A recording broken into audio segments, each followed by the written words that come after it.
Veritas. Ayun.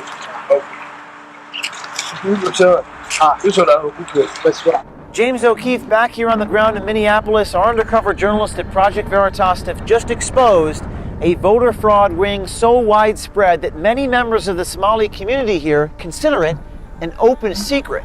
Many believe if this corruption continues, there'll be no more free elections, and our sources inside the Somali community here allege that the architect of this pay-for-vote scheme is none other than U.S. Congresswoman Ilhan Omar. Your focus is winning, no matter what you do. You ignore the rules and regulations. There's no moral and ethics here. It's just the end will justify the means. Project Veritas has received an explosive piece of tape. The tape you're about to see shows a man buying a registration form for an absentee ballot from a voter, giving him, quote, pocket money, unquote, of $200 and expecting to collect his ballot when the voter receives it.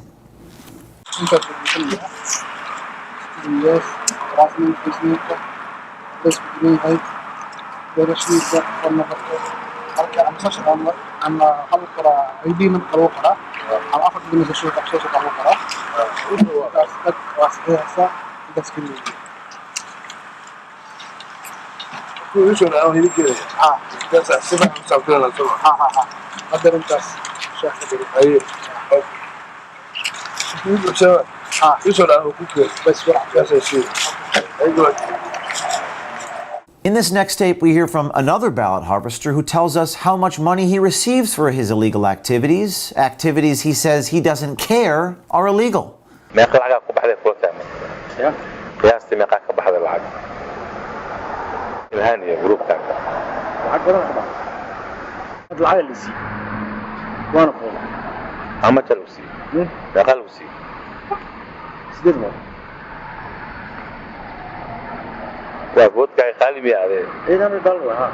Omar Jamal is the latest Project Veritas insider. He secretly recorded dozens of conversations in and around the Somali community in Minneapolis to expose a rampant voter fraud scheme.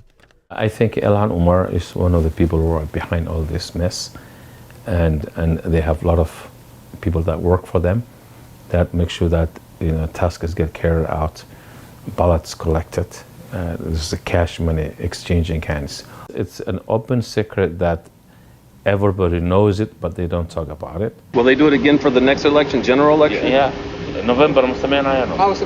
Yeah, November is actually they're gearing up for November, yes. 80,000 of immigrants' votes will swing this election to one side. And then they became very important. They became the focus of this, and millions of dollars are spent to make sure that this 80 or 100,000 of immigrant votes go one way. So it will make a difference. It's expensive, why? Very expensive. How many? 40 people. 40 people. This election now they'll spend millions of dollars. It costs a lot. It's huge money. How much? 200, 300. $200 to $300 is the compensation? Yeah. Some of the techniques that he uses is to exchange money for vote, and that's not a secret. It's open and everybody knows about it. She's the one who came up with all this. The community, she's the one. Somehow. Nobody knew about, this is something like new with Ilhan. So she did it. She started this whole thing with the pay to vote. Yeah. Through our undercover reporting, we have discovered yet another person who claims he was paid hundreds of dollars in a pay-to-vote election fraud ring. His name is Osman Ali Dakwan, and he alleges both Ilhan Omar and possibly even her opponent in the last primary each tried to game the system in a pay-to-win scenario. Where is the money coming from? election kusoo baxay oo la doortay lacagta la imaado ayaga ugu lacag badnaa ninka madowga ugu lacag badnaa laakiin asaga lacagta inta laga qaatay Ilhan loogu shubay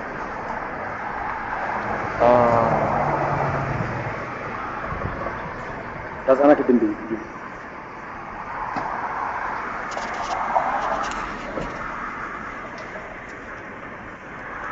لو طلعت كخط هذا لا عدي إلا العقم بحني سيد إلا العقم بحني سيد ها لكن ما غلطان بحني جمال عثمان or city council. Yes.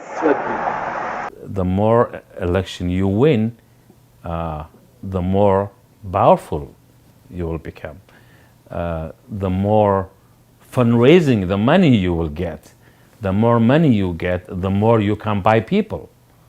It's all tied together. Take money.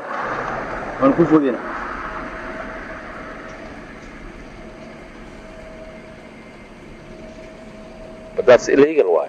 We don't care illegal. أنا ما أفكر أو illegal سمينا. أنا اللي كان عضية. أنا اللي عضية. Your focus is winning, no matter what you do. You ignore the rules and regulations. There's no moral and ethics here. It's just the end will justify the means. Osman clearly has a blatant disregard for the American political process, doesn't fear the illegalities of his actions, so much so that he casually mentions having to pay off al-Shabaab, aka Al-Qaeda, to open a business back home in Mogadishu. That's a lot of money. That's a lot of money.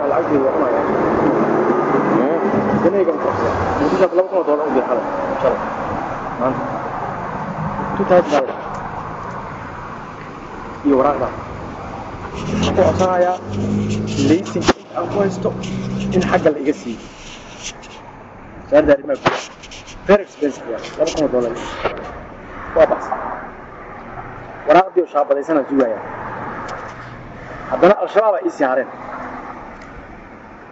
الشباب نكون يقربا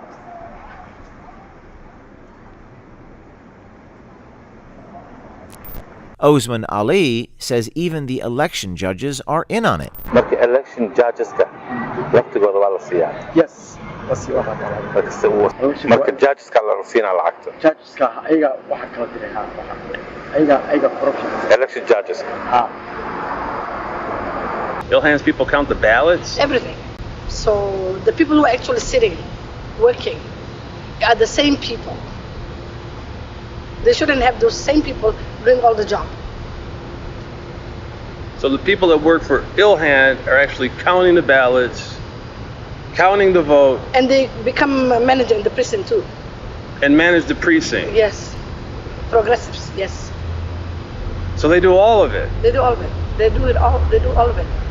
Well, not only Somali community, American people, it looks like if they're interested in continuation of the institution of this country, if they're interested in keeping this country intact, I think one of the things to do is to make sure that people at least live up to the basic tenets of the constitution of this country. You know, basic rules of morals and ethics. If you ignore that, then soon the house is going to collapse. You know, if you don't do that, then there's nothing else left. Even Osman, who is profiting from the pay-to-vote scheme, is able to reconcile with the simple fact that if criminals aren't arrested and held accountable for their wrongdoings, they'll never stop because they have no reason to fear. Why? You continue to this year I'm a city of Minneapolis, they're corrupt.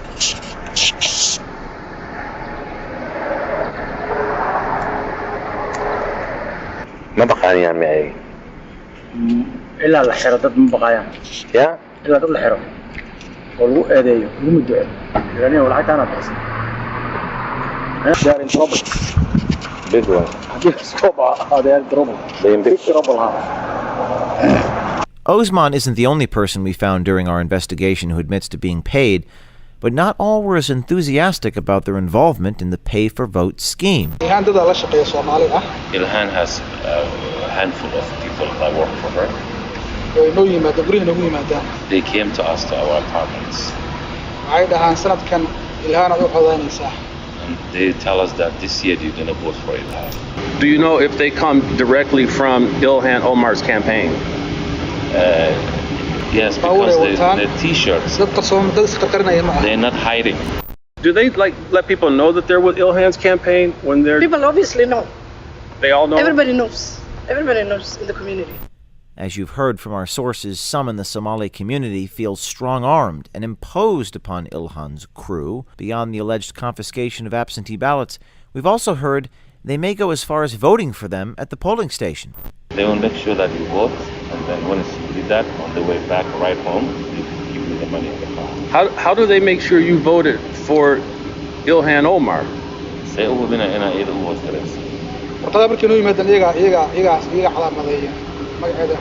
They help us because at the voting booth they allow interpreter. At the voting booth, they allow them to help you vote. Yeah. So they walk up to the booth with you and they vote with you. Yeah. Yeah. So they go inside with us and they help us and they actually do that inside there. So inside the booth, the person goes in and actually votes for you. Yeah.